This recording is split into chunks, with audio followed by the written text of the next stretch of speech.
सौभाग्य है। काफ़ी समय के बाद में व्यासपीठ के ऊपर बैठते हैं, कुछ बोलने का प्रयास करने जा रहे हैं। मैं कुछ बोलने का प्रयास करूँ उससे पहले हमारे गुरु महाराज श्रील प्रभुपाद महाराज एवं समस्त आचार्य और आप सभी भक्तों की कृपा को प्राप्त करके मैं कुछ बोलने का प्रयास करूँगा। यदि इनमें से कुछ त्रुटि हो जाए तो आपका एक छोटा सा सहयोग समझ करके हमारी गलती को क्षमा करें। बहुत ही सुंदर ये जो महीना जो चल रहा है, बहुत ही सुंदर महीना है।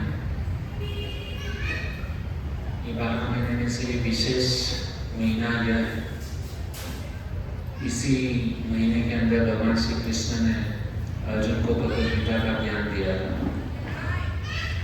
तो परसों के दिन, सोमवार के दिन, एकादशी के दिन 2 तारीख को कुरुक्षेत्र की युद्ध भूमि में, कुरुक्षेत्र जो स्थल है उसी जगह पर आज भी वह जगह उपस्थित है जहाँ पर महाभारत का युद्ध हुआ था।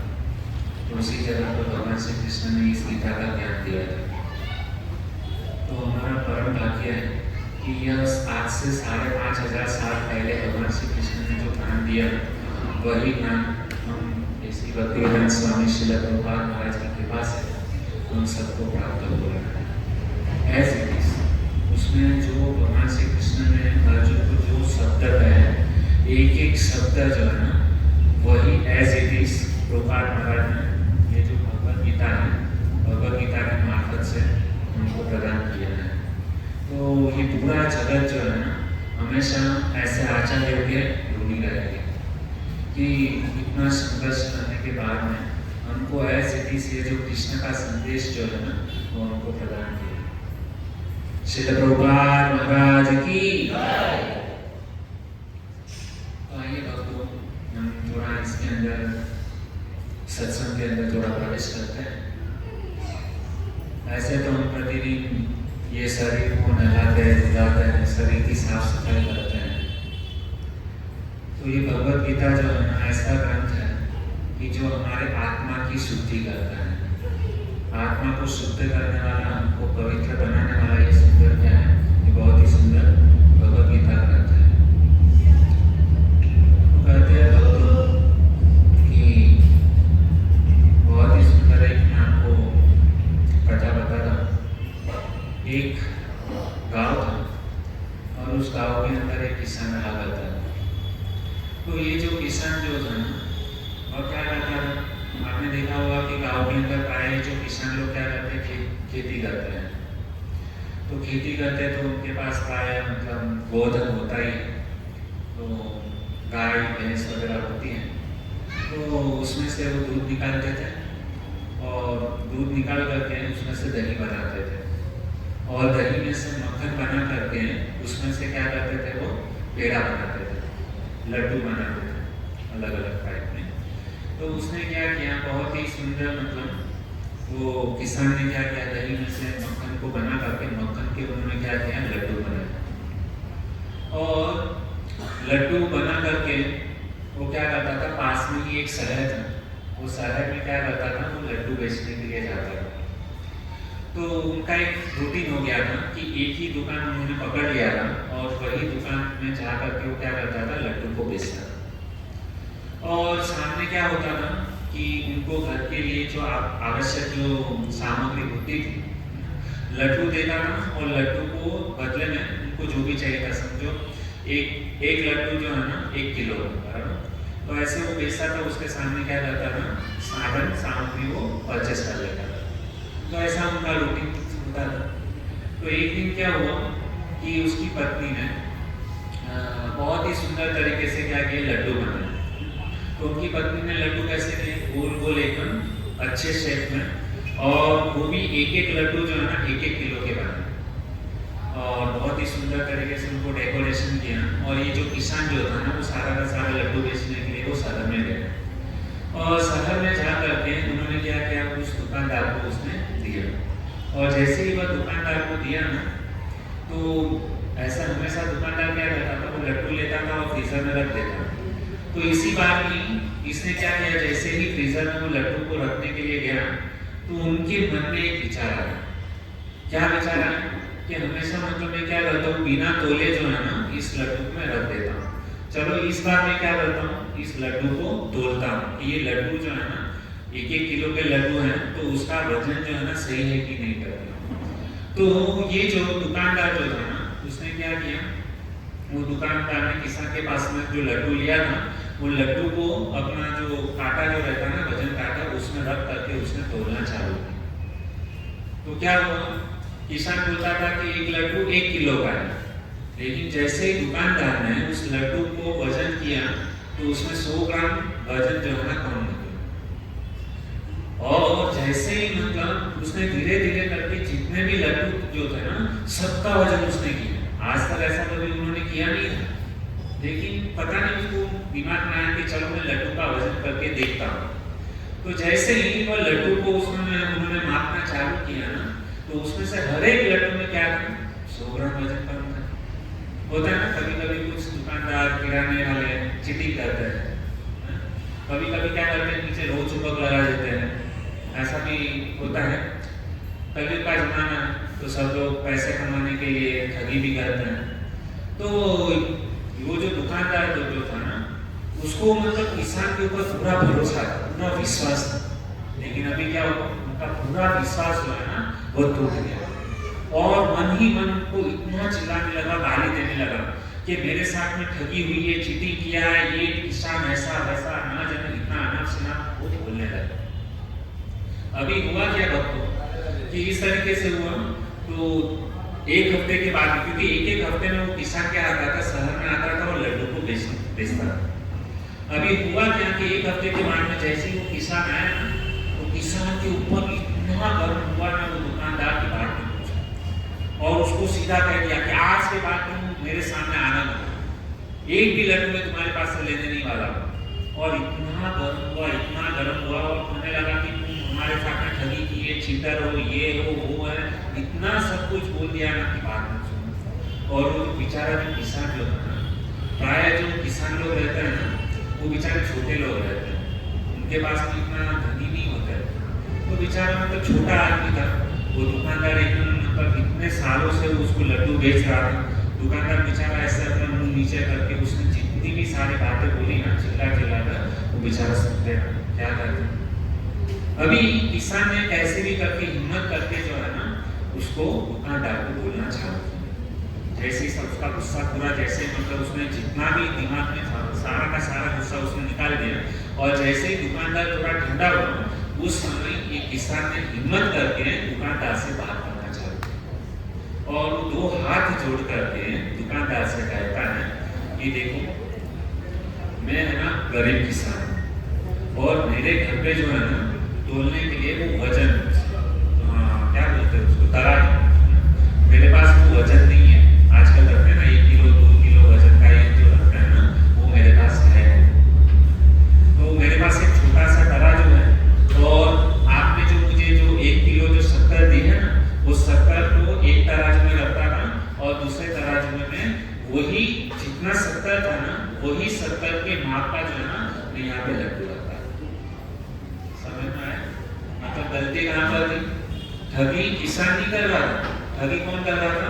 और दुकानदार कर रहा था। और जैसे ही ये दुकानदार ने ये बात को सुना ना, दुकानदार जो ना हक्का बक्का उसके पसीने छूटने लगे कि वास्तविक में क्या हो रहा था कि किसान ने ठगी नहीं की थी, दुकानदार जो है ना सबको ठगी कर रहा था, क्योंकि उसने चीटिंग करके क्या किया। आजकल भी हम देखते हैं कि जो बड़े बड़े जो मॉल वगैरह जो रहते हैं ना, उसमें क्या होता है, हमको लगता है ये लोग इतना डिस्काउंट दे रहे हैं, और हमारे पास में जो दुकान है वो तो इतना डिस्काउंट नहीं दे रहा है, और बड़े बड़े मॉल में जाते हैं वो लोग इतना डिस्काउंट देते हैं, लेकिन उसके लिए क्या होता है, स्पेशल अलग से पैकिंग होता है, तो उसमें कुछ ना कुछ 10 ग्राम 15 ग्राम जो है ना वो सामान वो कम कर देते हैं, और बाद में हमको वही डिस्काउंट में हमको देते हैं। तो इस प्रकार से मतलब चीटिंग होता है। और जैसे ही मतलब इनको पता चला कि अरे ये तो मतलब क्या है, मैं जैसे ही मतलब क्या हो गया, मैं खुद ठग गया। तो इस कहानी के मार्फत से हमको सीखना क्या चाहिए कि जीवन में वही लौटकर वापस आता है यदि हम लोगों ने दूसरे दूसरे को सम्मान दिया ना तो हमारे पास में सम्मान वापस आएगा। यदि हम लोगों ने किसी को इज्जत दिया ना तो वापस हमको इज्जत मिलेगी। यदि हमने किसी के साथ में धोखा किया ना तो हमको भी वापस धोखा ही मिलने वाला है। यह प्रकृति का नियम, जैसी करनी वैसी। तो इस कहानी के माध्यम से हमको सीखना चाहिए कि हम जैसा दूसरे के साथ में व्यवहार करेंगे, यदि हम लोगों ने दूसरे के साथ में अच्छा व्यवहार किया तो हमारे साथ में लोग जो है ना अच्छा व्यवहार करेंगे। यदि हमने दूसरे के साथ में बुरा व्यवहार किया तो हमारे साथ में भी लोग जो है ना बुरा व्यवहार करेंगे। यदि हम अच्छे हैं तो पूरी दुनिया अच्छी है, हम यदि खराब हैं तो पूरी दुनिया खराब है। दुर्योधन को भेजा कि जाओ कि शहर में, हमारे शहर में अच्छे व्यक्ति को ढूंढ करके लाओ। तो दुर्योधन गया ढूंढने के लिए। तो दुर्योधन आकर के कहता है मुझे एक भी अच्छा व्यक्ति मिला नहीं। वो खुद को ही ईमानदार सावला समझ रहा था और युधिष्ठिर महाराज को बोला कि जाओ तुम बुरे व्यक्ति को ढूंढ करके लाओ। तो युधिष्ठिर महाराज गए तो उन्होंने कहा कि एक भी व्यक्ति जो ना बुरा नहीं। इस प्रकार से मतलब जो भक्त होते हैं ना उसके अंदर ये सद्गुण स्वाभाविक, जो व्यक्ति भजन करता है, भक्ति करता है, भगवान का नाम जप करता है ना तो अच्छे गुण जो है ना उसके अंदर स्वाभाविक रूप में उसके हृदय में होते हैं। जो व्यक्ति भजन करता है, भक्ति करता है, उसके जीवन। अभी हम थोड़ा आगे बढ़ते हैं। आजकल हम देखते हैं कि सब लोग बोलते हैं कि महंगाई बहुत बढ़ गई है, महंगाई बढ़ गई है। तो आपको एक छोटा सा उदाहरण देना चाहूँगा कि आज हम देखते हैं कि यदि हम बाजार में जाते हैं तो बादाम, बाद में काजू, उसका क्या है 1 किलो का भाव कितना है 800 रुपये, 900 रुपये किलो बादाम बिकते हैं, काजू बिकते हैं। उसके बाद में उसी के सामने जो गुटखा खाता है ना आजकल लोग, तो गुटखा का यदि आप मतलब भाव देखोगे ना रहती इतनी छोटी सी, लेकिन यदि उसको वजन में तोलोगे ना तो 1 किलो का जो है ना करीबन जो है ना 5000 रुपया गुटखा किलो में बिकता है। बाद में दूसरी बात आपको यदि बताऊं कि काजू 800 रुपया किलो, सिगरेट 4000 रुपया किलो। बाद में बोलते हैं तंबाकू जो है ना, हाँ देसी गाय का घी जो है ना मात्र 1000 रुपया किलो, लेकिन हमको वो महंगा लगता है। लेकिन उसके सामने तंबाकू जो है ना वो 2000 रुपया किलो। बाद में दूध जो है ना वो कितना है 75 रुपया लीटर है, 80 रुपया लीटर है। उसके सामने शराब की बोतल जो है ना 1000 रुपया लीटर है। कितना है 1000 रुपया। बाद में बोलते हैं कि हम जो फ्रूट्स खाते हैं ना एप्पल, बाद में चीकू, दारम, वो करीबन हमको जो है ना 150 रुपया किलो के भाव से मिलता है। और उसके सामने ये जो सुपारी के लोग खाते हैं ना, सुपारी का भाव कितना है 600 रुपया। तो ये जो है ना इसके माध्यम से मैं आपको बताना ये चाह रहा हूँ कि ये सारी चीज जो है ना मजे ले करके क्या करते हैं खाते हैं, सब लोग को मजा आता है। लेकिन जब बात हमारे स्वास्थ्य की आती है ना, बात जब हमारे स्वास्थ्य की आती है ना तो रोज पेपर में पढ़ते हैं। प्राय सबको आदत होती है कि सुबह सुबह को जो है ना न्यूज़पेपर पढ़ने के लिए, तो न्यूज़पेपर पढ़ते हैं और क्या बोलते हैं कि अरे बाप रे महंगाई इतनी बढ़ गई है ना, महंगाई इतनी बढ़ गई है, हमको मतलब खाने के प्रॉब्लम है, ये वस्तु के भाव बढ़ गए, ये वस्तु के भाव बढ़ गए हैं। और कहते हैं कि काजू बादाम के भाव इतने बढ़ गए। हालांकि देश के हालात जो है ना, बोलते हैं कि देश के हालात खराब है। देश के हालात खराब नहीं है, खराब क्या है कि हमारी आदतें जो है ना, हमारी आदत बिगड़ी हुई। और हम किसको मतलब ये दे रहे हैं, हम बोलते हैं कि देश मतलब क्या है खराब है, देश उन्नति नहीं कर रहा है, हम गलती हम कर रहे हैं। और ये सारी चीजों को खाकर भगवान ने इतना सब कुछ सुंदर सुंदर व्यंजन दिए, भोजन दिए। आपके सामने बोला कि दूध 75 रुपया लीटर है, लेकिन दूध से ज्यादा जो है शराब पीती है।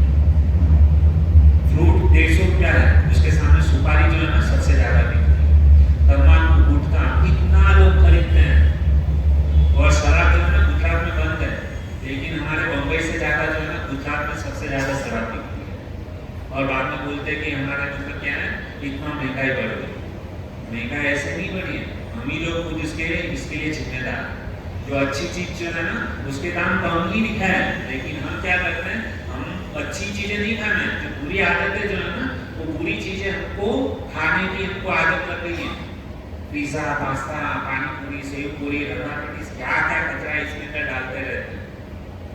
जैसे आपको एक और एक उदाहरण देता हूँ ताकि हम अच्छी तरीके से समझ पाएंगे। हम देखते हैं कि जब भी कोई भी व्यक्ति जो है ना, प्राय आजकल जो है ना सबके पास में जो है ना मेजोरिटी कार होती है।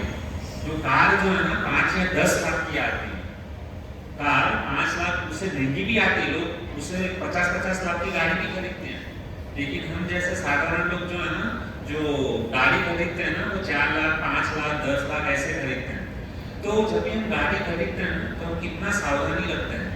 गाड़ी खरीदते समय वो नई गाड़ी जो है ना, उस गाड़ी के अंदर जो है ना पेट्रोल और तेल जो है ना वो खराब नहीं डालते एकदम। मतलब बोलते हैं ना, और वो भी जब भी पेट्रोल भराने के लिए जाते हैं ना, डीजल भराने के लिए जाते हैं ना, तो वो पावर वाला हम लोग क्या करते हैं, भले महंगा है लेकिन फिर वो पावर पेट्रोल डालते हैं। क्यों? ताकि हमारी गाड़ी खराब ना हो जाए। तो इसके लिए हम क्या करते हैं, गाड़ी जब भी लेते हैं तो उस गाड़ी के अंदर जो है ना हम पेट्रोल और तेल भी जो है ना एकदम अच्छा वाला उसके अंदर डालते हैं। लेकिन भगवान ने हमको इतना सुंदर मनुष्य जीना दिया, बराबर है ना। और ऐसा कहा गया है भक्तों कि आप जरा सोचिए कि हमारा भगवान ने इतना सुंदर बॉडी दिया है, शरीर दिया है ना, तो साइंटिस्ट लोग जो है ना, साइंटिस्ट लोग ने पता किया है कि एक ऐसा बॉडी बनाया है कि जिसके अंदर खाली श्वास नहीं है, आत्मा नहीं है, बाकी एज जो है ना मनुष्य का शरीर। साइंटिस्ट लोगों ने एक ऐसा बॉडी मतलब बनाया हुआ है कि जिसके अंदर क्या है, खाली श्वास नहीं है, बाकी क्या है, सब पूरा एज इट इज, हाथ, पाँव, पैर, आँख, नाक, सब कुछ एज इट इज बना है, लेकिन खाली श्वास नहीं, आत्मा नहीं। और उसकी कीमत कितनी नकी की है पता है? वो जो ये बनाया है ना, तो उसकी कीमत जो है ना साइंटिस्ट लोगों ने करीबन $5 ट्रिलियन जो है ना उतना उन्होंने क्या किया, उसका प्राइस नक्की किया। यानी हमारे हिसाब से देखे जाए तो 40 अरब रुपये जो है ना उस बॉडी, मनुष्य की जो बॉडी जो है ना उसके अंदर खाली श्वास नहीं रखा गया, लेकिन उसकी कीमत कितनी नक्की की है, 40 अरब रुपये। सोचिए मनुष्य की, और हमारे पास में तो वो तो मतलब क्या है, उसके अंदर श्वास नहीं है, हमारे पास में तो श्वास भी चल रहा है। तो आप सोचिए कि हमारा कीमत कितना होगा। भगवान ने हमको ये जो नेचुरल जो बॉडी दिया है उसका वैल्यू कितना होगा, हम कभी कल्पना कर सकते हैं? तो देखिए कि ये पूरी दुनिया है, तो पूरी दुनिया के अंदर यदि कैलकुलेशन करने जाए ना, तो पूरी दुनिया की बस्ती जो है ना करीबन जो है ना 850 करोड़ की आबादी है पूरी दुनिया के अंदर। तो ये जो 850 करोड़ की जो आबादी है ना, उसके अंदर हम जो है ना केवल एक संख्या है। हम क्या है, केवल एक संख्या है। और लेकिन हमारे परिवार के अंदर ना हम जो है ना हम हमारे परिवार के लिए पूरी दुनिया है, समझ आ रहा है? परिवार जो है ना, परिवार के लिए हम क्या है, पूरी दुनिया, और दुनिया के अंदर केवल एक संख्या मात्र है।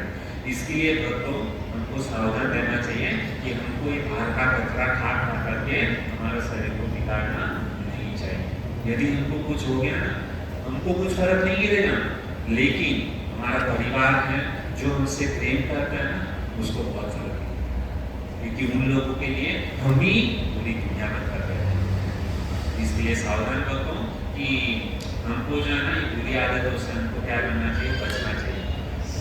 और ये शरीर के अंदर कुछ भी कचरा नहीं डालना चाहिए। शरीर को हमने क्या बनाया, कचरा पेटी बना दिया, लेकिन शरीर के अंदर भगवान ने इतना सुंदर रोटी, सब्जी, दाल, चावल है ना, इतना सब कुछ दिया हुआ, तो भगवान को भोग लगा करके हमको क्या करना चाहिए, प्रसाद हमको क्या करना चाहिए, ग्रहण करना चाहिए। तो आज की कहानी से हम मतलब ये सीखेंगे कि आज से एक नियम बना के रखेंगे कि हम ये शरीर के अंदर जो है ना फालतू का कचरा नहीं डालेंगे, कचरा पेटी नहीं बनाएंगे। उसको क्या करेंगे, हमारे शरीर को स्वस्थ रखेंगे, और भगवान ने जो शुद्ध आहार जो दिया है ना, भगवान का प्रसाद ही इस शरीर के अंदर डालेंगे। ये भगवत गीता के माध्यम से जो है ना हम इसको सीख सकते हैं। और बहुत ही कुछ भगवत गीता के अंदर हमको बताया गया है कि हमको सत्वगुणी आहार करना चाहिए। इसके ऊपर हम लोग ने 3 महीने पहले बताया था, सत्वगुणी आहार, रजोगुणी आहार और तमोगुणी आहार जो होता है ना, कौन सा होता है। तो भक्तों हम क्या करेंगे, सत्वगुणी आहार जो है ना उसको ही हम क्या करेंगे, स्वीकार करेंगे। ठीक है, तो आज का जो बहुत ही सुंदर टॉपिक के ऊपर चर्चा करेंगे जिसका नाम है कर्म। अभी हम भगवत गीता में यह जो हम सेमिनार जो हमने चालू किया था, तो ये भगवत गीता जो मूलभूत 5 विषय वस्तु के ऊपर आधारित है। तो सबसे पहले हम लोगों ने चर्चा किया था जीव यानी आत्मा, उसके बाद में ईश्वर, तीसरा है प्रकृति, चौथा है काल और पांचवा है कर्म। तो हम लोगों ने अभी तक जो है 4 विषय वस्तु के ऊपर क्या किया था, चर्चा किया। मैं आशा करता हूँ कि यहाँ पे जिन लोगों ने इस भगवत गीता कोर्स को अटेंड किया है, तो कम से कम ये जो 5 विषय वस्तु आप सब लोगों को समझ में आया हो। अभी हम अंतिम पड़ाव के ऊपर है ना, वो क्या है कर्म। तो हम लोगों ने पिछले हफ्ते देखा कि काल के ऊपर हम लोगों ने चर्चा किया था। काल किसको कहते, समय। पहले के जमाने में समय को कैसे मापा जाता था, तो कहते हैं घटिका, पल, लव, उसको समय को जो है ना इस प्रकार से मापा जाता है।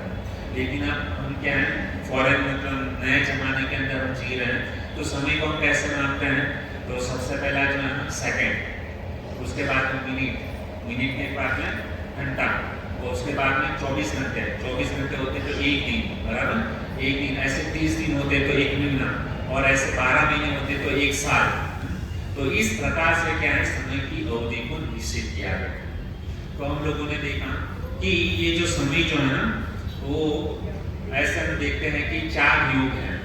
4 युग कौन सा है, सतयुग, उसके बाद में त्रेता युग, उसके बाद में द्वापर युग, और चौथा है कलयुग। तो ये जो समय, इसके ऊपर हम लोगों ने चर्चा किया था, लेकिन मैं वापस रिकैप करवा रहा हूँ ताकि आपको लिंक जो है ना पूरा टच हो जाए। तो हम लोगों ने देखा कि सबसे पहले कलयुग जो है ना, अभी हम कलयुग के अंदर जी रहे हैं, तो इसके लिए मैं प्रारंभ जो है ना मास से कर रहा हूँ। ये जो कलयुग की अवधि कितनी है, कलयुग कितने साल का है, 4,32,000 साल का जो है ना कलयुग। अभी कलयुग कितने साल बीते, कलयुग के 5,500 साल बीते। 5,500 साल पहले भगवान श्री कृष्ण ने अर्जुन को गीता सुनाई थी। तो कलयुग अभी जो है ना 5,500 साल खत्म हुआ, और कलयुग की अवधि कितनी है, 4,32,000 वर्ष। आप तो सोचिए, अभी केवल जो है ना 5,500 साल बीते हैं, और 5,500 साल बीते हैं ना, तो हम लोगों ने अभी पिछले 10 साल में इतना सब कुछ देख लिया ना कि जिसकी हम कल्पना नहीं कर सकते। हम बोलते हैं कि मनुष्य जीवन बहुत ही महत्वपूर्ण है, 84 लाख प्रकार की योनियों में घूमने के बाद में हमको मनुष्य जीवन मिलता है, लेकिन वो उसकी अवधि कितनी है, केवल 100 साल। अभी आप 100 साल भी नहीं जी पा रहे, 50-60 साल में तो हरे बोल, क्यों, क्योंकि हमारा खाना पीना सब बेकार हो गया इसके लिए। तो ये कलयुग है। उसके पहले द्वापर युग। तो द्वापर युग की अवधि कितनी थी, उसका डबल, 8,64,000। वेरी गुड प्रभु। कुछ लोग हैं जो बहुत ही सावधानी पूर्वक मतलब उनको क्या है सुनते हैं, बहुत अच्छा लगता है, और इसी प्रकार से सावधानी पूर्वक उनको क्या करना चाहिए, सत्संग को सुनना चाहिए। एक ही चीज ऐसी है कि जिसको हम जो है ना सावधानी पूर्वक हम लोग सुन सकते हैं, वो है भगवान गीता। बाकी सब आप सुनो ना सुनो उसका कुछ मूल्य नहीं है, लेकिन भगवान का सत्संग कथा जो है ना आपको एकाग्रता से जो है ना सुननी चाहिए। तो वापस उसके बाद में क्या आता है, त्रेता युग। अभी ये त्रेता युग की अवधि कितनी है, 12,96,000, वो किसकी है, त्रेता युग की अवधि। उसके बाद में आता है सतयुग। सतयुग कितने साल का है, 17,28,000 साल का जो है ना वो क्या है, सतयुग। तो इस प्रकार से कलयुग, द्वापर, त्रेता युग और सतयुग, ये यदि इसका यदि हम टोटल मारेंगे ना, तो सबका टोटल कितना होता है, 43,20,000 साल जो है ना, ये क्या होता है, चतुर्युग। सतयुग, त्रेता युग, द्वापर युग और कलयुग, ये चारों को मिला करके यदि उसका टोटल मारेंगे ना, तो ये एक चतुर्युग हो। तो एक चतुर्युग की कितनी हुई आयुष्य, 43,20,000 साल का जो है ना ये चतुर्युग माना जाता है। अभी हम आते हैं कि हमारी जो मनुष्य है, बराबर है ना, तो मनुष्य कहाँ से है, तो बोलते हैं मनु महाराज। मनु कहाँ से है, तो ब्रह्मा जी। तो ब्रह्मा जी के हम क्या है, तो ब्रह्मा जी अल्टीमेटली क्या हो गए, हमारे पितामह हो। तो ये जो ब्रह्मा जी जो है ना, उसका आयुष्य कितना, जैसे हमारा आयुष्य 100 साल है, बराबर, तो ब्रह्मा हमको यहाँ पे प्रश्न होता है कि ब्रह्मा जी का आयुष्य कितना है, जो हमारे पिता माना है उसका आयुष्य कितना है। तो कहते हैं भक्तों कि ब्रह्मा जी जो है ना उसका आयुष्य मैं आपको बताऊं। जैसे मैंने बोला सतयुग, त्रेतायुग, द्वापर और कलयुग, ये चारों का मिला करके हम लोग ने कितना साल गिना, 43,20,000 साल, बराबर।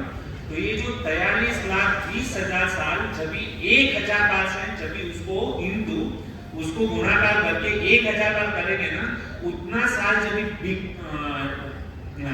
जाता है ना, उसके बाद में ब्रह्मा जी का 12 घंटा हुआ। कितना होता है? 12 घंटा। 43,20,000 से आप इंटू 1000 करोगे ना, 1,000 से आप जब गुणिया करोगे ना, और तभी जो आंकड़ा आता है ना, उतना ब्रह्मा जी का केवल 12 घंटा, 12 साल में केवल 12 घंटा, और मतलब उतना दिन होता है, और उतनी ही क्या होती है उनकी रात्रि होती है। अभी ब्रह्मा जी का जो है ना क्या चालू है, ब्रह्मा जी का भी क्या है, दिन चालू है। ब्रह्मा जी का क्या चालू है, दिन चालू है। तो इस प्रकार से मतलब ये है।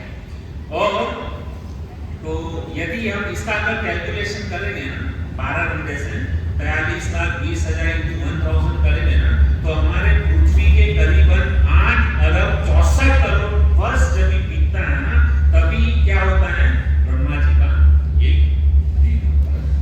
तो इस प्रकार से मतलब क्या है, ब्रह्मा जी का क्या है, आयुष्य। तो ये हम काल के ऊपर हम लोगों ने बहुत सारा चर्चा किया। तो आज का बहुत ही महत्वपूर्ण विषय है, जिसको कहते हैं कर्म। केवल 2 शब्द है, कर्म।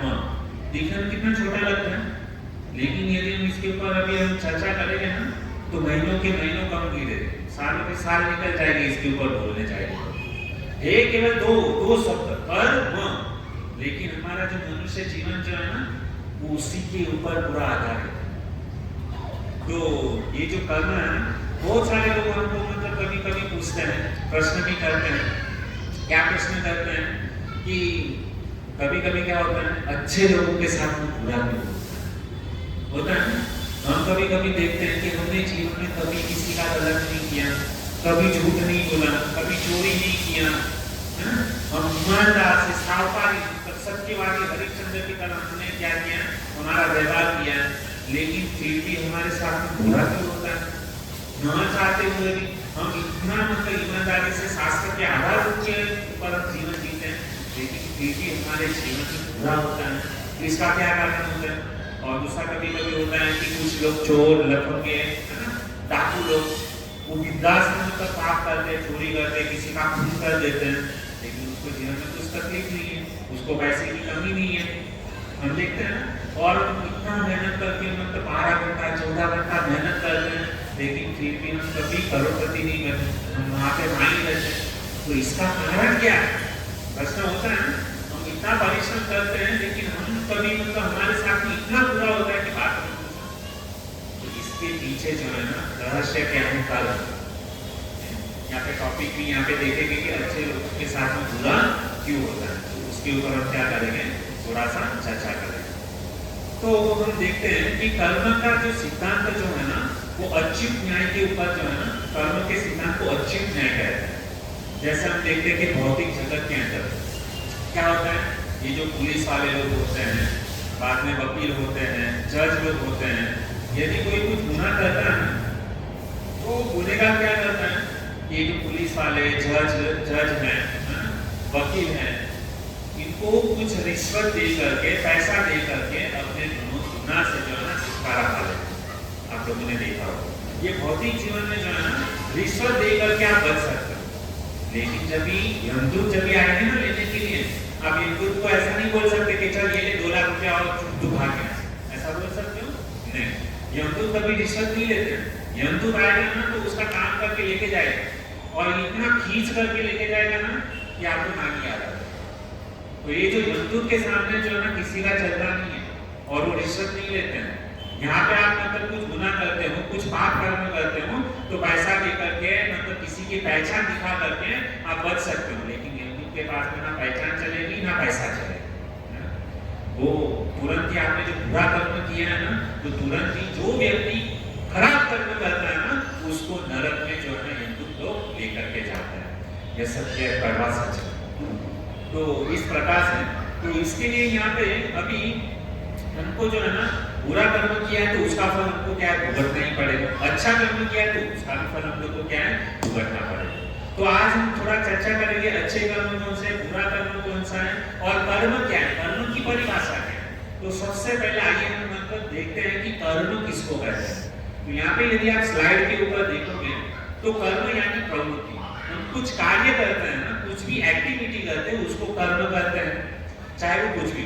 तो कर्म की परिभाषा क्या है, समय रूपी साक्षी और नियंत्रण द्वारा भौतिक प्रकृति द्वारा कार्य, भौतिक प्रकृति द्वारा कार्य किया जाता है, उससे कर्म कहा जाता है। मैंने भौतिक प्रकृति बताया था, है ना, प्रकृति के ऊपर हम लोगों ने बहुत सुंदर तरीके से जो है चर्चा किया था। ये प्रकृति किसकी है, भगवान की है। नया अध्यक्ष है ना प्रकृति, प्रकृति भगवान की अध्यक्षता के अंदर जो है ना वो कार्य करता है।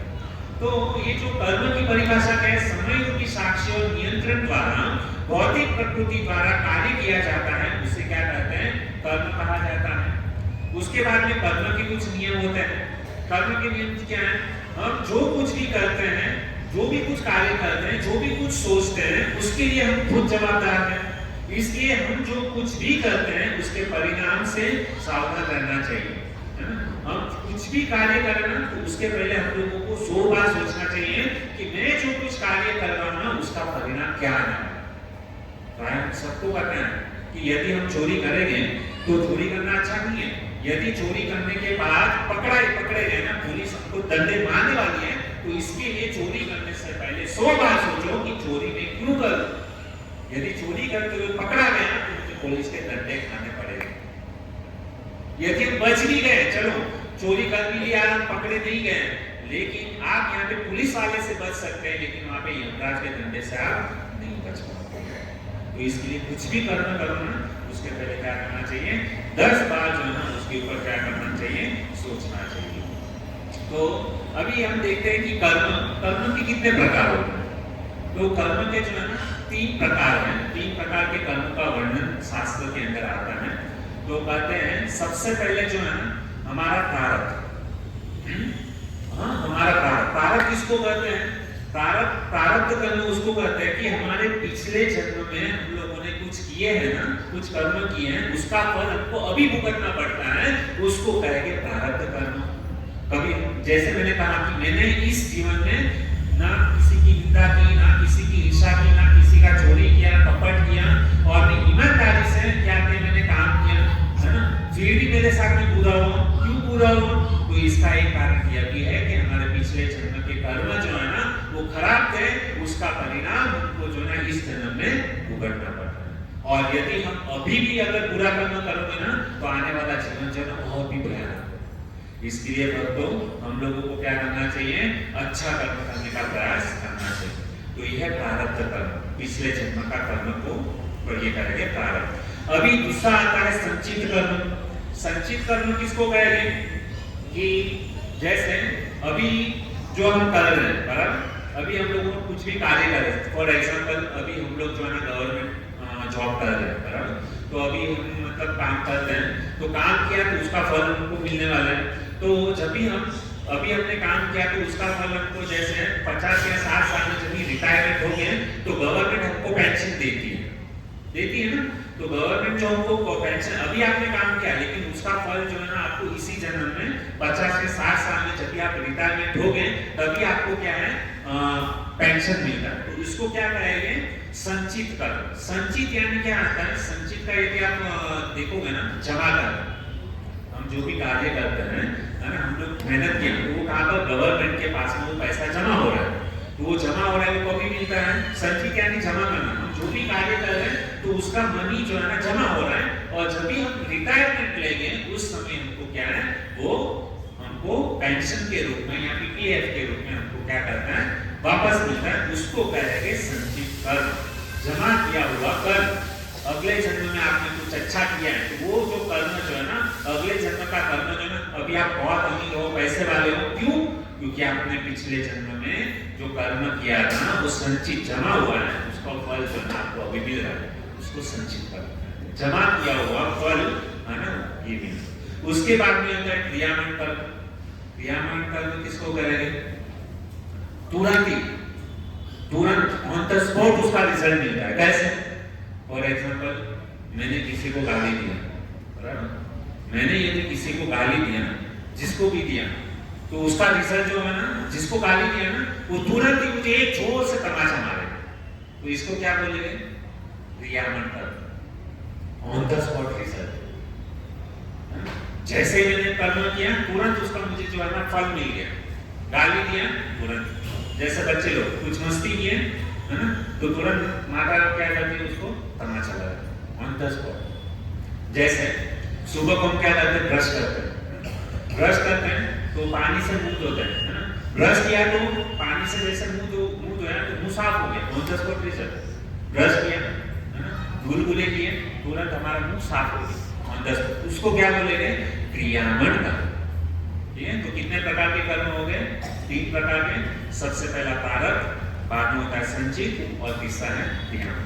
अभी ये जो मैंने बोला था प्रारब्ध, है ना, पिछले जन्म। आप बोलोगे प्रभु जी हमको अभी का मतलब ठिकाना नहीं, आप पिछले जन्म का क्या बता रहे? हम नहीं मानते ये सब, पूर्व जन्म के बारे में नहीं मानते। लेकिन पूर्व जन्म जो है ना होता है, ऐसा कोई भी नहीं कर सकता कि पूर्व जन्म नहीं है, पूर्व जन्म है। कैसे मानेंगे? आज ही मतलब आप YouTube में या गूगल में जाके देख सकते हो, तो उसके जो है ना करीबन YouTube के ऊपर 3000 जो है ना केसेस जो है ना YouTube के ऊपर, गूगल के ऊपर आप यदि सर्च करोगे ना मिल जाए। कभी कभी व्यक्ति कोमा में चला जाता है ना, तो कोमा में चला जाता है, वापस वो 5 या 6 महीने के बाद में जिंदा होता है। तो बाद में उसको पूछा जाए तो उसको पता, पूरा हिस्ट्री बताता है कि मैं पिछले जन्म में ये था, वो था, ये था। तो ऐसे बहुत सारे एग्जाम्पल। कभी कभी समझो कुछ बच्चे का जन्म हुआ है ना, वो जन्म होते के बाद में जैसे 2-5 साल का होता है, तो वो बोलता है कि समझो बॉम्बे के अंदर जन्म हुआ, तो बोलता है कि मैं दिल्ली में रहता था, दिल्ली में एक मतलब जगह है, और उस जगह पे उस गांव के अंदर मेरा जन्म, मतलब मैं वहाँ पे था, मेरा पत्नी ये थी, मेरा पति ये है, ये इतने लोग मेरे मित्र थे, ये मेरी टीचर थी। पूरा उन्होंने क्या बताया? पूरा हिस्ट्री बताया। और ये सही बात है कि पिछले जन्म जो है ना पूर्व जन्म होता है, पिछले जन्मों की कुछ यादें है। तो ये जो है ना प्रारब्ध कर्म जो है ना उसको करते हैं। लेकिन अभी भगवान ने हमको जो है ना यहाँ पर भेजा है। हमको यहाँ पर क्यों भेजा? इस पृथ्वी के ऊपर मनुष्य जीवन क्यों दिया? क्योंकि भगवान ने मनुष्य जीवन इसके लिए दिया क्योंकि हमारा जन्म जो है ना हम सार्थक कर सकें। हमको क्या है? अपना जन्म सार्थक करने के लिए भगवान ने क्या किया? हमको यहाँ पर भेजा हुआ है। तो हमारा परम भाग्य है कि हम हमारे आत्मा की शुद्धिकरण के लिए हम यहाँ पे इस सत्संग कार्यक्रम के अंदर क्या है बैठे हुए। तो कहते हैं कि जैसे ये जो कर्म जो है, ये 3 प्रकार के मैंने कर्म आपको बताया।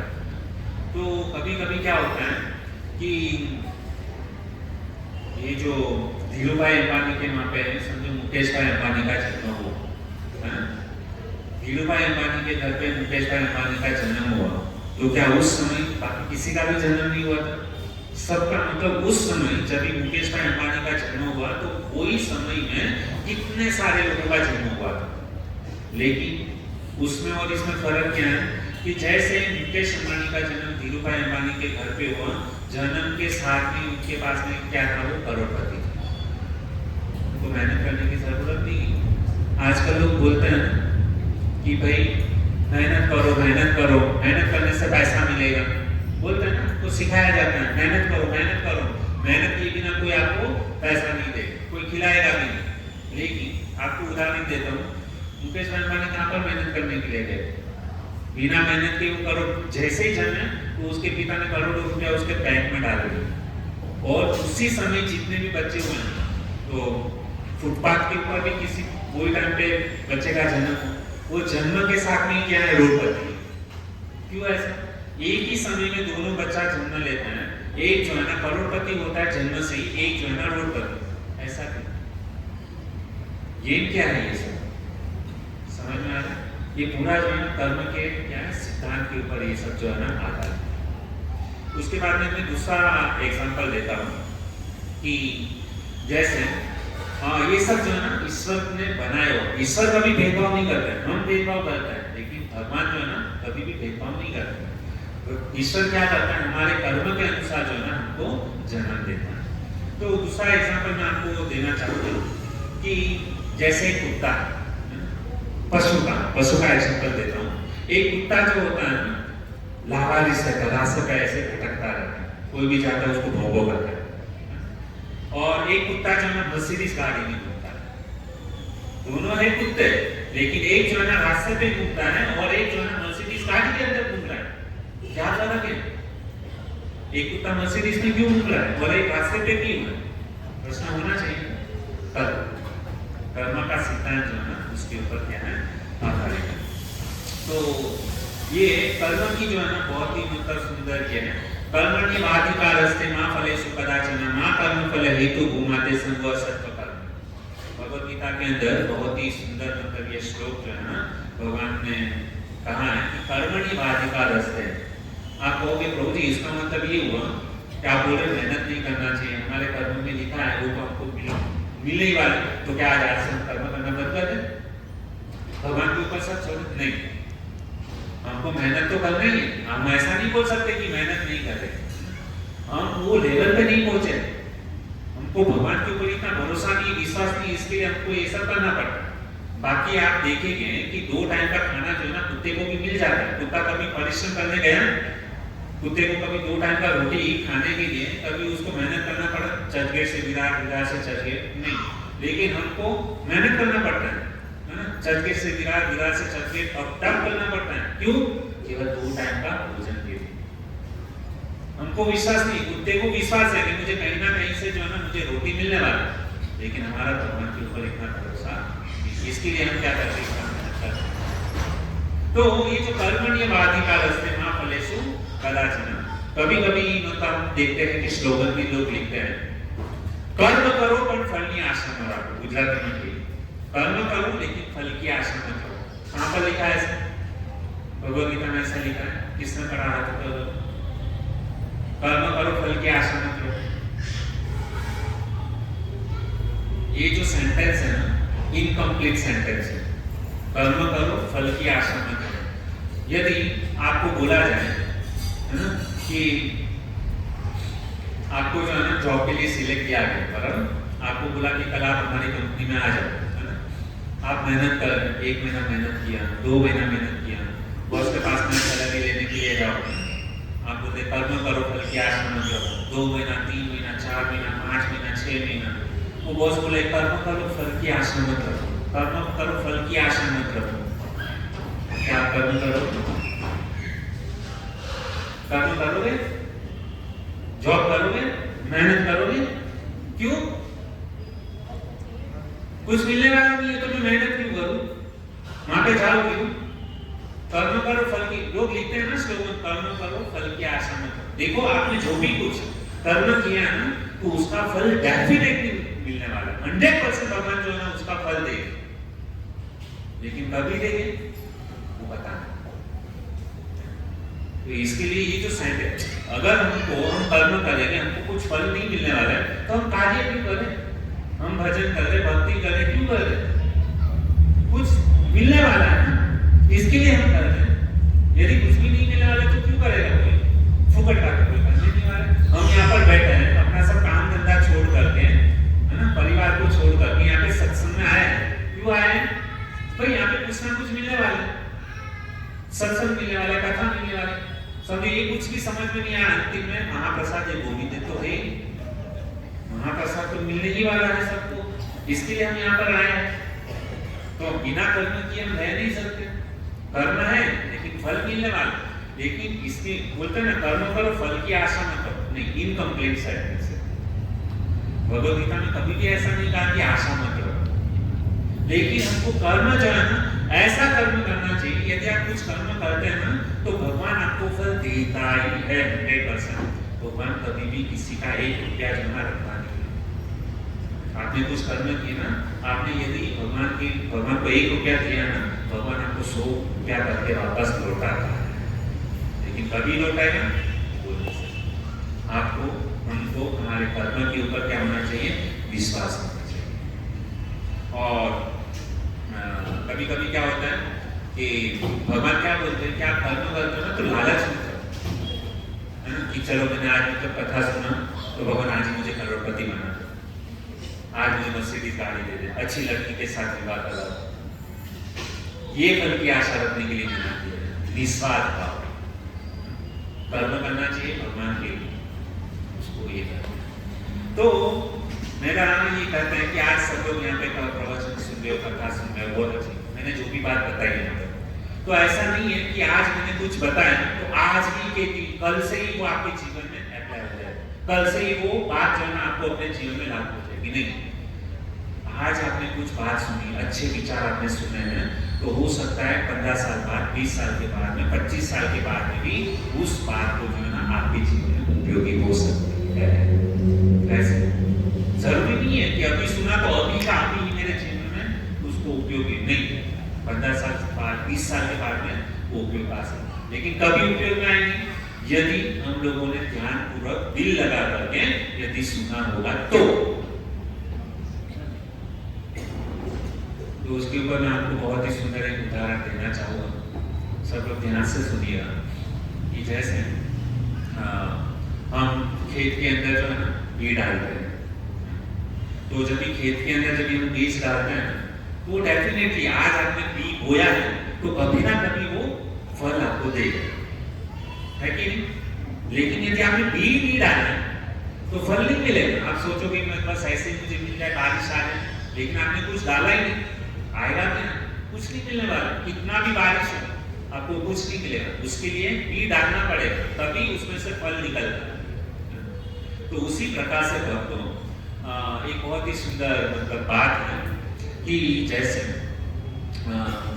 एक लड़का था और उसके पिताजी थे, साथ में रहते थे। तो वो जो पिताजी जो थे ना वो बहुत ही मतलब उग्र स्वभाव के, आजकल के मतलब होता है ना माता पिता कुछ, तो बच्चे को जो ना बार जो ना वो अपने बच्चे को ना डांटते ही रहते थे और हैवी टॉर्चरिंग को क्या बोलेंगे, प्रकार है ना, बच्चे को बार मतलब क्या करते थे वो टेंशन देते रहते। बच्चा बाथरूम में जाता था ना तो पिताजी क्या बोलते हैं, अरे एकदम मतलब वो बोलते थे एकदम भाग के जा रहे, कम से कम अपना पैर पहुंच के जा, पैर बिना पाँव मतलब टॉयलेट से गया आया बाहर, पाँव भी नहीं यूज है, उसको कुछ सरल धर्म है नहीं, कुछ पता नहीं चलता, हमेशा ऐसा डांटते रहते, बार छोटी छोटी बात के ऊपर जो है ना उसको चिल्लाते रहते। और वो इतना चिल्लाते थे ना वो बच्चे का दिल जो ना हर्ट हो जाता था, बहुत उसको दुख होता था। बाद में लाइट चालू, तेरा बाप बिल भर रहा है, लाइट बंद कर, समझ में नहीं आता है करके ऐसा करते, और इतना जोर से चिल्लाते थे ना वो पूरा हिल जाता, उसके रोंगटे खड़े हो जाते। तो इतना छोटी छोटी बातें, पढ़ाई करने बैठ, तेरा बाप कमा के दे रहा है, आगे चल के क्या करेगा तू, इतना चिल्लाते थे ना। बचपन से उसने क्या किया, धीरे धीरे वो लड़का जो ना बड़ा कॉलेज में आने तक इतना टॉर्चरिंग किया, उसके पिता ने इतना टॉर्चरिंग किया ना कि बाद में, और उस बच्चे ने कॉलेज मतलब आया ना, कॉलेज खत्म हुआ, 22 साल का हुआ, उस बच्चे ने डिसीजन ले लिया, निर्णय ले लिया कि मैं जहर खा के मर जाऊंगा, दवाई पी करके मर जाऊंगा, लेकिन मैं मेरे बाप के साथ में रहूंगा। उसने मन के अंदर जो है ऐसा निश्चय कर लिया, इतना कंटाल गया था वो लड़का अपने पिताजी से। अभी क्या हुआ, कॉलेज सब खत्म हुआ, वेकेशन का दिन था, छुट्टियों का दिन चालू था, तो पिताजी सुबह को न्यूज़पेपर देखा, न्यूज़पेपर देख करके उसमें लिखा था जॉब ओपनिंग, है ना, नौकरी का ना ओपनिंग मतलब ये था इंटरव्यू के लिए, सब बहुत बड़ी कंपनी थी, तो उसमें सबको मतलब इंटरव्यू के लिए बच्चे लोगों को, यंग जो बच्चे लोग थे ना उसको बुलाया गया।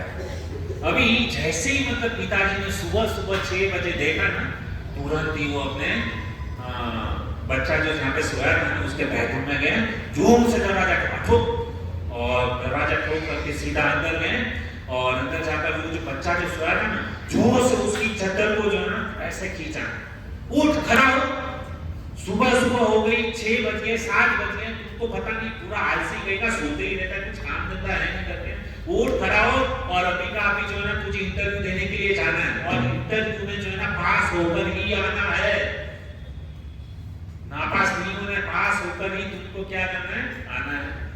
जैसे ही मतलब वो लड़के ने मतलब सुबह सुबह, आपको पता है अभी तो ठंडी का दिन है, और जैसे ही मतलब हमको सुबह को कोई चक्कर खींचता है तो कितना मतलब वो ऐसा लगता है कोई हमारा दुश्मन ही है जो हमको क्या नींद में से परेशान कर, इतना मतलब गुस्सा आता है। भले ना तो अपना मतलब पत्नी हो या माँ बाप हो, कुछ भी हो, कितना गुस्सा आता है। इतनी मीठी गहरी नींद में सोए थे और उसने किधर हमको परेशान कर।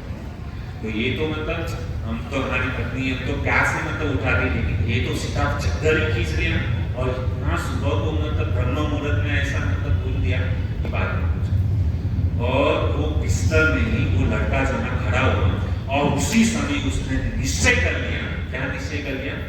मैं इंटरव्यू में जो है ना फेल होकर के ही आऊंगा और यहाँ से जो है ना मुझे यहाँ पे रहना नहीं है मेरे पिताजी के साथ में, और मैं बाहर गाँव किधर, लंदन, अमेरिका, यूएस किधर भी जाकर के जो है ना वहाँ पे नौकरी करूंगा, लेकिन मैं आज के बाद में जो है ना मेरे पिताजी के साथ में नहीं रहूंगा। पिताजी के सामने बोले नहीं, बोलते तो नानी याद आएगा, लेकिन उसने मन ही मन ऐसा दृढ़ संकल्प निश्चय कर लिया कि आज के बाद जो है ना मुझे पिताजी के साथ में रहना नहीं है। इतना कुछ तो होती है, सेल्फ रिस्पेक्ट जैसा कुछ बात ही नहीं। आज मैं कॉलेज में आके, कॉलेज मेरा खत्म हो गया, 22 साल का हो गया, सेल्फ रिस्पेक्ट देने की बात ही नहीं। कुछ रिस्पेक्ट छोड़ो, लेकिन मुझे पूरा साल इतना जिंदगी तक जो है ना केवल गाली सुनाते जा रहे।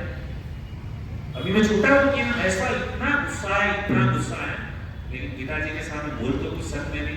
फटाफट गया बाथरूम में, नहाया धोया और वहाँ पे जो इंटरव्यू का एड्रेस जो था ना वहाँ पे गया, और जैसे ही वो इंटरव्यू देने के लिए जाता है तो वहाँ पे लंबी सी एकदम लाइन लगी हुई, बड़ी कंपनी थी, है ना, बहुत काफी मतलब सारे लोग जो है ना वहाँ से इंटरव्यू देने के लिए आए थे। सब लोग जो है ना वहाँ पे लाइन में खड़े। अभी हुआ क्या बताऊँ कि वो है ना जो इंटरव्यू दे के आ रहे थे ना, ये सबसे, क्योंकि इसको तो फैक्ट लोग इंटरव्यू में पास होने के लिए इंटरव्यू में जाते हैं, लेकिन ये लड़का जो है ना नापास होने के लिए इंटरव्यू देने के लिए जा रहा है। ऐसे लोग पास के लिए जाते हैं, ये फेल होने के लिए इंटरव्यू में जा रहे हैं। और हुआ क्या कि जितने भी लोग इंटरव्यू देकर के आ रहे हैं तो ये लड़का जो है ना सबको पूछता है क्या हुआ, पास हुए कि फेल हुए? बोलता नहीं फेल हुए। दूसरे ने इंटरव्यू दी, पास हुए, फेल हुए, नहीं फेल, रिजेक्ट रिजेक्ट रिजेक्ट। उसने बड़ा काम हो गया, सबको क्या करते हैं, नापास कर दे, फेल हो गए। तो मुझे तो मतलब क्या नापास ही होना है, बोल दूंगा घर पे जाके कि सबको फेल कर दिया, मुझे भी फेल कर दिया। तो ऐसा मतलब दिमाग में लेकर के सबका इंटरव्यू खत्म हुआ, और सबका इंटरव्यू खत्म हुआ ना तो बाद में ये जो लड़का जो है अंतिम लास्ट में, वो बोलते हैं ना लास्ट बेंचर है, तो ऐसे ही ये जो लड़का जो है लास्ट में इंटरव्यू के लिए जाता है, और जैसे ही इंटरव्यू के लिए जाता है ना तो गया अंदर सीधा घुसा। तो वहाँ पे बड़ी कंपनी थी, 3-4 लोग जो है ना इंटरव्यू उसका लेने के लिए वहाँ पे बैठे हुए थे। तो इंटरव्यू में उसने क्या किया, बड़े लोग थे एकदम पढ़े लिखे सब लोग, तो उसको लगा कुछ मतलब आरा टेढ़ा कुछ भी प्रश्न पूछेंगे और मुझे तो फेल ही होना है, नापास ही होना, क्या करें। लेकिन पिताजी को तसल्ली देने के लिए इंटरव्यू के लिए गए थे। अभी हुआ क्या कि सबको तो निकल गए थे, अभी आखिरी बंदा जो था ना वो वहाँ पे था, बड़ी कंपनी थी और बड़ी पोस्टिंग थी, और इसको बोला कि क्या नाम है तुम्हारा? तो उसने बोला कि सचिन ऐसा ऐसे, पिताजी का नाम के साथ बोला कि ये मेरा नाम है। अच्छा कैसे हो? तो उसने पूछा I am fine, how are you fine? बस केवल 2 प्रश्न पूछे। तीसरी बात क्या कही उन्होंने, ठीक है तो अच्छा ये बताओ कल से आपको ज्वाइनिंग करना है। क्या बोल दिया? कल से आपको जो है ना हमारी कंपनी में आपको ज्वाइनिंग करना है, ये रहा आपका ऑफर लेटर। ये लड़का जो था ना वो आश्चर्यचकित हो गया कि वो पूछने लगा कि देखो भाई साहब, मुझे पता नहीं आप कितने पढ़े लिखे हो, लेकिन उतना तो मैं श्योर जानता हूँ, मेरे से ज़्यादा अच्छे पढ़े लिखे अच्छे खानदान से आप लोग बैठे हुए हो, और यहाँ पे 1 नहीं 2 नहीं 3 नहीं 4 लोग बैठे हो, और इतने अक्लमंद हो, इतनी बड़ी कंपनी है, और आपने मुझे कुछ भी पूछा, केवल खाली नाम पूछा और कैसे, बस ये क्या इंटरव्यू होता है? तो लड़का उसको आर्ग्यूमेंट कर रहा है कि भाई बुद्धिशाली लोग उसको बोलते हैं कि कम से कम उसको पूछे आपको क्या आता है, कितना पढ़ाई किया है, आप हमारी कंपनी के लिए कितना मुनाफा लाके दे सकते हो, कितना प्रॉफिट कर सकते हो, ये सब क्वेश्चन पूछने चाहिए ना। और आप खाली पूछे क्या नाम है और मतलब कैसे हो, क्या इससे मतलब क्या इंटरव्यू हो गया करके। उस समय जो चारों जन जो बैठे थे ना, उसने बहुत ही सुंदर बात कही। उसने बोला कि तुम्हारा इंटरव्यू जो है ना, तुम ये गेट के अंदर आए ना, तब से तुम्हारा इंटरव्यू चालू नहीं हुआ। तुम्हारा इंटरव्यू तब से चालू हुआ जब भी तुम बिल्डिंग के कंपाउंड में आए ना, बिल्डिंग के कंपाउंड में आए ना, तब से तुम्हारा इंटरव्यू चालू हो गया। क्योंकि वहां पे सब सीसीटीवी कैमरा लगे हुए थे, सब लोग लाइन में खड़े थे, तुम भी लाइन में खड़े थे। और जैसे ही तुम वो बिल्डिंग में से, जब भी आप हमारे बिल्डिंग के कंपाउंड से जब भी आप हमारे वहाँ पे इंटरव्यू देने के लिए आप ऊपर आए, तो आपने क्या देखा कि यहाँ पे जो जैसे ही आप मतलब स्टेयरकेस में मतलब दादर चढ़ना चालू किया, तो वहाँ पर एक लाइट जल रही थी। तो वो लाइट जल रही थी, तो आपने क्या किया, बिना किसी को बोले समझे आपने वहाँ पे जो लाइट जो थी ना, वो लाइट का बटन बंद कर दिया। अभी वहाँ पे जो लाइट जो जल रही थी, वो आपके पिताजी तो मतलब लाइट नहीं भरने वाले थे, वो तो हमारी कंपनी भरने वाली थी। आपने इतना ये सोचा कि ये जो लाइट जो फालतू में चालू है, वो इलेक्ट्रिसिटी आपने कंपनी का बचा है। और वो लाइट बंद की, आपने अपना खुद का वो इलेक्ट्रिसिटी समझ करके आपने उस लाइट को बंद कर दिया। पहली बात। दूसरी बात, जैसे आप मतलब हमारे लॉबी के अंदर आए, वहाँ पे स्टेयरकेस पैसेज के अंदर जब आए, तो वहाँ पे पान तंबाकू के गुटखा के वहाँ पे कुछ पेपर वहाँ पे पड़े हुए थे। आपने क्या किया कि तुरंत ही वहाँ पे पान तंबाकू के जो सिगरेट के वो जो पैकेट्स वगैरह जो था ना, वो सारा कचरा क्या किया, आपने अपने हाथों से उठा करके किसमें डाला, डस्टबिन में डाला, कचरे के डब्बे में डाला। दूसरी बात। तीसरी बात क्या हुई कि जैसे आप हमारे ऑफिस के अंदर जैसे आप प्रवेश हुए, तो आपने क्या किया, अपना जो शूज जो था ना, वो निकाल करके व्यवस्थित रूप से शू रैक के अंदर व्यवस्थित रूप से रखा।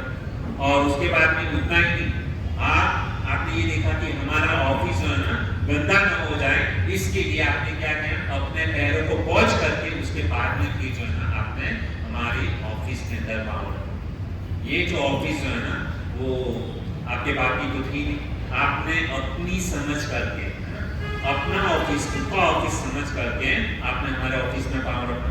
आपने ये भी स्टेयरकेस के अंदर वहाँ पे अपना घर समझ करके वहाँ पे जो भी कुछ कूड़ा कचरा जो पड़ा हुआ था ना, वो आपने क्या किया, अपना समझ करके उस कूड़े कचरे को क्या किया, डस्टबिन के अंदर डाल दिया। और रही बात इंटरव्यू की दोस्तों, क्योंकि ये जो इंटरव्यू जो है ना, ये बाकी का जो भी मैनेजमेंट जो है ना, हमारे सारे कंपनी के सारे स्टाफ मिला करके, जो भी डेवलपमेंट है ना, वो सारे स्टाफ मिला करके आपको समझा देंगे कि ऑपरेट कैसे करना है, कंपनी कैसे चलानी है।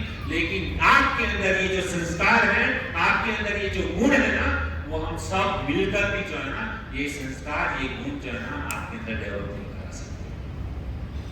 समझ में आ रहा है? तो ये अच्छे गुण जो है ना, वो कहाँ से आए? और जैसे ये बात मतलब वो लड़के ने सुनी ना, इतनी बड़ी कंपनी में सबको रिजेक्ट कर दिया, एक अकेला ही बंदा जो है ना वो सिलेक्ट हुआ। और उस समय उस लड़के को क्या याद आया पता है? उसको अपना बाप जो है ना, वो उसको याद आया कि यदि मेरे बाप ने मुझे, वास्तविक में मुझे ऐसा लग रहा था कि मेरा बाप मुझे टॉर्चर कर रहा है, लेकिन मेरा बाप मुझे टॉर्चर नहीं कर रहा था, मुझे ट्रेनिंग दे रहा था। उसकी वजह से इतनी बड़ी कंपनी में आज जो है मैं फर्स्ट रैंक में सिलेक्ट हुआ। तो हमारे जो माता पिता लोग होते हैं, बड़े जो होते हैं ना, वो जो भी कुछ यदि हमें डांटे, कुछ भी करे, वो हम बच्चे के अच्छाई के लिए, भलाई के लिए ही होते हैं। लेकिन हमको ऐसा लगता है कि हमारे माता पिता हमको टॉर्चर करते हैं, हमको गाली देते हैं, हमको पिटाई करते हैं। लेकिन हमारा जो खून होता है ना, हमारे जो बच्चे लोग होते हैं ना, वो हमेशा माता पिता उसको अपना ही समझते हैं।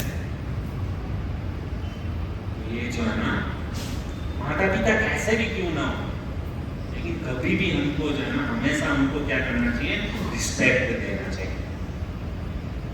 यदि हमने माता पिता को रिस्पेक्ट दिया ना, उसकी ठीक तरीके से सेवा की ना, दुनिया की कोई भी ताकत जो है ना, वो आपको ये नहीं कर सकते, हरा नहीं सकते। आप हमेशा जो भी कदम जहाँ पे भी रखोगे ना, आपको हमेशा वहाँ पे सक्सेस मिलेगा। सफलता के पथ पर जो है ना, वो सफलता की वो सीढ़ियाँ जो है ना, हमेशा आप चढ़ते रहोगे। तो ये चीज हमेशा रिस्पेक्ट, जैसे पहले मैंने स्टार्टिंग में कहा, जैसी करनी वैसी बन। यदि आपने दूसरे को रिस्पेक्ट दिया है तो आपको रिस्पेक्ट मिलेगा, दूसरे को इज्जत दिया आपको इज्जत मिलेगी, दूसरे को धोखा दिया है आपको धोखा मिलेगा, किसी को बदनाम किया है आपको बदनाम मिलेगा, किसी को गाली दिया है आपको गाली ही मिलेगा। ये कर्म का सीखना। तो माता पिता चाहते हैं कि मेरा बच्चा, कोई समझो कोई लड़का है, उसका पिता जो है ना वो बेवड़ा है, शराबी है, मान लो, यदि आप उस शराबी व्यक्ति के पास में जाकर के कहो कि आपको शराब कितनी अच्छी लगती है, तो वो क्या बोलेगा, मुझे शराब जो है ना मेरे प्राणों से भी ज्यादा जो है ना मुझे शराब अच्छी लगती है, कहेगा ना बहुत अच्छी लगती है, उसके बिगड़ में जी नहीं सकता। जो शराबी व्यक्ति जो है ना वो ऐसा करता है। लेकिन उसी शराबी बाप के पास में जाकर के कहो कि आपको शराब बहुत अच्छी, हाँ बहुत अच्छी लगती है, प्राण से प्यारी, हाँ प्राण से प्यारी, क्या ये शराब, क्या ये दारू की बोतल आप अपने लड़के को पिलाओगे? वो शराबी व्यक्ति कितना भी शराबी क्यों ना हो, लेकिन वो शराबी व्यक्ति भी जानता है ये जो दारू जो है, शराब जो है ना, वो स्वास्थ्य के लिए हानिकारक है, मैं कभी भी अपने बच्चे को ये नहीं देता। इसके लिए जो बुरी आदतें जो होती है ना, वो हमको छोड़ना चाहिए। बहुत मतलब सारी मतलब ये सब बातें हैं, तो हमको ये क्या करना चाहिए, ध्यान में रखना चाहिए। तो इसी से मतलब उनको जो भी कुछ यहाँ पे, इसके लिए मैं कहता हूँ वो बच्चे को जो है ना बचपन से उसके पिताजी क्या कर रहे थे, उसको ट्रेनिंग दे रहे थे, लेकिन बच्चे को लग रहा था कि मुझे टॉर्चर नहीं कर रहे, मेरा इंसल्ट कर रहे, सेल्फ रिस्पेक्ट नाम की कोई चीज नहीं है। बचपन में जो पिताजी ने जो शिक्षा दी ना, उसको कभी काम नहीं, 22 साल के बाद उसको काम। तो इसके लिए कुछ भी जो ये कभी, यदि हम ध्यान से सुनेंगे तभी ना, वरना तो मतलब पहले सुनी हुई बात को हमको 22 साल के बाद में भी वो हमारे जीवन में काम लग सकती है। बहुत ही कुछ ये जो भगवत गीता जो है बहुत कुछ हमको सिखाती है। तो बी प्रैक्टिकल। देखिए हम ये सब, आप बोलेंगे प्रभु जी आप मतलब भगवत की कथा को छोड़कर कैसा सब, अरे ये सब प्रैक्टिकल बातें जब आप समझोगे तभी हम भगवान को समझ पाएंगे ना। ये छोटी आजकल तो मतलब बच्चे लोगों को जैसे शादी हो जाता है ना, माता पिता को सीधा मतलब वृद्धाश्रम में भेज देते हैं। यहाँ तो कभी वृद्धाश्रम में नहीं भी भेजते हैं तो क्या करते हैं भाई, समाज के डर से वो लोग क्या करते हैं, एक ही बिल्डिंग के अंदर जो है ना वो क्या करते हैं, बच्चा रहेगा टॉप फ्लोर के, माता पिता को रखेगा सेकंड फ्लोर पे, और घर अलग कर दिया। भाई क्यों? भाई हमको उनके साथ में जमता नहीं, उनके विचार जमते नहीं है। वही माता पिता जिसने पाल पोस के जिस बच्चे को बढ़ा दिया, इतना सब कुछ किया, वही माता पिता को हम अलग करके रख देते। तो ये सीखना चाहिए। देखो माता पिता का ब्लेसिंग, भगवान भी मतलब कहते हैं ना कि भगवान से भी ऊपर जो है ना स्थान माता दिया, माता पिता का स्थान भगवान से भी ऊपर है। ये सब कुछ इसके लिए बताओ। देखो हमने भी जो है ना हमारे माता पिता की रिस्पेक्ट इतना नहीं की, लेकिन इस्कॉन में आने के बाद में ये सारी चीज जो है ना हमको समझ में आया, सत्संग में आने के बाद में हमको समझ में आया कि भाई वो लोग मतलब देखिए पिता जो होता है, एक माता जो होती है ना, वो जो है ना खुद जो है ना जमीन के ऊपर सो जाएगी, लेकिन अपने बच्चे को कभी जो है ना जमीन के ऊपर नहीं सुलाएगा, बिस्तर के ऊपर या चद्दर के ऊपर, है ना, कितना भी मतलब गरीब से गरीब पिता भी क्यों ना हो, लेकिन उसको कभी भी ऐसे रास्ते में नहीं सुलाएगा। वो क्या करता है, कितना प्रेम करता है। यदि हम हमारे बच्चे को प्रेम नहीं कर पाए, हम हमारे माता पिता को प्रेम नहीं कर पाए, हम हमारे परिवार को प्रेम नहीं कर पाए, क्या भजन करोगे? भगवान को कैसे प्रेम कर पाओगे? भगवान से प्रेम करना सीखना है ना, तो कैसे सीखोगे? भाई एक दूसरे से प्रेम करो ना। हम परिवार में प्रेम नहीं है, बच्चे में प्रेम नहीं है, माता पिता में प्रेम नहीं है, कहां से मतलब ये होगा संस्कार? हम कितना भी माला जप करें क्या मतलब है? हमारी अपने ही हमसे नाराज है, कितना भी पैसा कमा लो, हम सबकी बात है। हम जब खुद ही मतलब जीवन में ये फॉलो नहीं कर रहे हैं, हम क्या प्रचार करें? हम बोलते कि भगवत गीता लो, लेकिन हमारे जीवन में हम लोगों ने कितना आचरण किया? जब ये आचरण करके हम जब प्रचार करेंगे ना, तो भगवत गीता ऐसे ही चली जाएगी। कमी कहाँ पर है? आचरण की। ये सब बातें बोलना व्यास के ऊपर बहुत ईजी है, लेकिन जीवन में अप्लाई करना ना बहुत कठिन है। सूरज से धारा बोलते हैं ना, वो तलवार के धार के ऊपर चलने बराबर है, बहुत कठिन है। और इस समय में तो बहुत ही कठिन। आज के तारीख में केवल माता पिता साथ में रहे ना, वही बहुत बड़ी बात है। और कभी कभी हम बोलते हैं, ऐसा नहीं है कि केवल बच्चे की गलती होती है, कभी कभी माता पिता की भी गलती होती है ना। माता पिता के कुछ कार्य ऐसे होते हैं कि जिसके कारण जो है उसको वृद्धाश्रम में भेजना पड़ता है। ऐसे केसेस बहुत रेयर होते हैं, हमेशा कभी बच्चों की गलती नहीं होती है, लेकिन हमारे जो माता पिता जो होते हैं ना, उसमें भी कुछ ऐसे ये है जिससे कारण ये नौबत आती है। लेकिन जैसे बोला, जैसी करनी वैसी बनी। यदि हमने हमारे माता पिता की सेवा नहीं की है तो हमारे बच्चे लोग कहां से करेंगे? हमने हमारे माता पिता को वृद्धाश्रम में भेज दिया, अलग कर दिया, तो हमारे बच्चे देखते हैं ना बचपन से कि हम क्या कर रहे हैं, तो वो भी बड़ा होकर के सीधा बोलेंगे, आपने जो अपने माता पिता के साथ में किया वही कार्य हम आपके साथ में करने वाले हैं, वही गिफ्ट भेंट ट्रांसफर। तो इसके लिए जो कर्म का सिद्धांत है ना, बहुत ही गहन कर्मणा गति, बहुत ही गहराई है। ये सब कर्म है छोटा सा कर्म, लेकिन इसकी गहराई बहुत समझना चाहिए। कहां से आई? सत्संग में आने से। आप बोलोगे नहीं हम माता पिता की सेवा करेंगे, सत्संग में जाने की जरूरत नहीं है, नहीं कर पाओगे। सुना है तो करोगे ना, केवल आवेश में आकर कुछ करने से मतलब नहीं। ये सब सारी बातें सत्संग में मिलती है। तो यही 9:30 बज गए, यहाँ पे हम हमारी वाणी को विराम देते हैं। आगे हम देखेंगे कि कर्म जो है ना, 3 प्रकार के कर्म होते हैं, कर्म, विकर्म और अकर्म। तो उसके ऊपर जो है ना बहुत ही गहराई से आगे वाले दिनों में हम चर्चा करेंगे कि किस प्रकार से कर्म करना चाहिए, विकर्म करना चाहिए, अकर्म, जो भी इसमें से सबसे बेस्ट कौन सा है, तो उसके ऊपर चर्चा करेंगे। अभी पिता मेरे तो का महीना चालू है भक्तों, तो आप सभी से प्रार्थना है कि देखिए कलयुग जो है ना, ये आज जो समाज जो है ना, बहुत ही खराब कार्य, अच्छे कार्य करने के लिए जो है बहुत मेहनत करती है। खराब कार्य, यदि आपको किसी को बोला जाए चलो हमको होटल में जाना, आप सत्संग छोड़ के होटल में चले जाएंगे, चलो पिक्चर देखना है ना, 2-5 मित्रों ने कहा कि अरे छोड़ना, एक दिन बुधवार प्रोग्राम में नहीं गए तो क्या फर्क पड़ने वाला है, हमारे साथ में आ जाए। तो जो खराब आदत है तो जो है ना, उसके लिए प्रयास नहीं करना पड़ता है, लेकिन अच्छी आदत डालने के लिए, अच्छे कर्म करने के लिए बहुत मेहनत करनी पड़ती है। तो मेरा आपसे निवेदन किया है कि जो समाज जो बहुत ही गलत दिशा के अंदर जा रहे हैं, तो उस स्थिति के अंदर भगवान ने हमको जो भी बुद्धि दी है, अच्छा बुद्धि दिया, अच्छा संग दिया, अच्छा परिवार दिया, भक्तों का संग दिया, तो हम लोगों का कर्तव्य बनता है कि हमको जो भी कुछ शिक्षा मिले ना, उसको क्या करें, पूरे विश्व में हम क्या करें, उसका प्रचार करें। और कैसे? भगवत गीता के माध्यम से। ये भगवत गीता, यदि आपने देखो भगवत गीता को हमसे ले या न ले, लेकिन हमने कितना प्रयास किया वो भगवान देखेंगे। यदि आप केवल भगवत गीता लेकर कैसे खड़े भी हो ना, उस भगवत गीता को जितने भी लोगों ने देखा ना, वो सभी जितने लोगों ने भगवत गीता को खाली देखा भी है ना, उसका उद्धार हो गया। आज नहीं तो कल, इस जन्म में नहीं तो अगले जन्म में नहीं तो 100 जन्म के बाद कभी ना कभी ये जो है ना, उसको सामने वाले का जीवन परिवर्तन निश्चित रूप से करेगा। केवल उसने केवल भगवत गीता को देख लिया। यदि संभव हो, यदि कोई भगवत गीता आपके पास नहीं लेता है ना, तो आपको खाली इतना प्रयास करना है कि भगवत गीता खाली उसके सर के ऊपर जो है ना खाली स्पर्श करा। यदि वो आपने भगवत गीता को खाली टच भी करा दिया ना, बस उसका बेड़ा गया। ये गीता महात्म्य के अंदर जो है ना इसकी कथा आती है, तो इसकी कथा जो है ना, यदि हमारे पास में समय रहा ना, तो केवल भगवत गीता का एक अक्षर भी खाली व्यक्ति को छू लेना ना, तो उसको कहां से कहां व्यक्ति पहुंच जाएगा। उसके ऊपर हम चर्चा करने का प्रयास करें। क्या हम जब भी कुछ भी क्या है, हमको उत्साह कभी आता है, हमको कुछ बेनिफिट मिलना चाहिए, फल मिलना चाहिए। जैसे वो बोला ना, कर्म किया है तो फल की आशा मत करो, लेकिन हमको फल चाहिए, तो क्या फल मिलेगा उसके ऊपर हम चर्चा करें। फल मिलेगा तो ही हम कार्य करेंगे ना, तो ही उत्साह बनेगा ना।